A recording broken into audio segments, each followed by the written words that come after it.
ವಿಜಯನಗರ ಜಿಲ್ಲೆಯ ಹೊಸಪೇಟೆ ತಾಲೂಕಿನ ಧರ್ಮಸಾಗರ ಹೊರವಲಯದಲ್ಲಿ ಹೃದಯಾಘಾತದಿಂದ ಚಾಲಕನೋರ್ವ ಮೃತಪಟ್ಟಿರುವ ಘಟನೆ ನಡೆದಿದೆ. ಮೃತ ಚಾಲಕನನ್ನು ಸಂಜಯ್ ಎಂದು ಗುರುತಿಸಲಾಗಿದ್ದು, ಇವರು ಮೂಲತಃ ಪುಣೆಯ ನಿವಾಸಿಯಾಗಿದ್ದಾರೆ.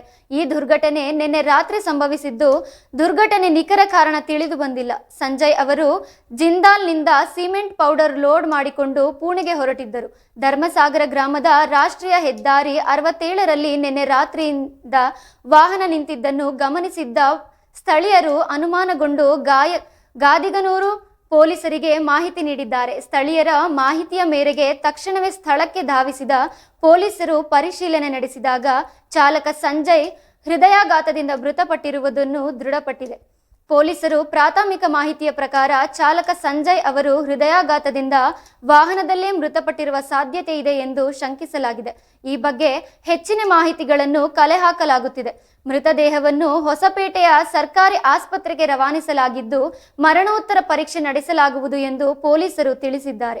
ಹೊಸಪೇಟೆ ಗ್ರಾಮೀಣ ಠಾಣಾ ಪೊಲೀಸರು ಸ್ಥಳಕ್ಕೆ ಭೇಟಿ ನೀಡಿ ಪರಿಶೀಲನೆ ನಡೆಸಿದ್ದಾರೆ. ಈ ಕುರಿತು ಪ್ರಕರಣ ದಾಖಲಿಸಿಕೊಂಡು ಮುಂದಿನ ಕ್ರಮ ಕೈಗೊಳ್ಳಲಾಗುವುದು ಎಂದು ಪೊಲೀಸ್ ಅಧಿಕಾರಿಗಳು ತಿಳಿಸಿದ್ದಾರೆ. ಸಂಜಯ್ ಅವರ ಕುಟುಂಬಕ್ಕೆ ಮಾಹಿತಿ ನೀಡಲಾಗಿದ್ದು, ಶೀಘ್ರದಲ್ಲೇ ಅವರ ಕುಟುಂಬದ ಸದಸ್ಯರು ಆಗಮಿಸುವ ಸಾಧ್ಯತೆ ಇದೆ. ಈ ಘಟನೆಗೆ ಸಂಬಂಧಿಸಿದಂತೆ ಹೆಚ್ಚಿನ ಮಾಹಿತಿ ನಿರೀಕ್ಷಿಸಲಾಗುತ್ತಿದೆ.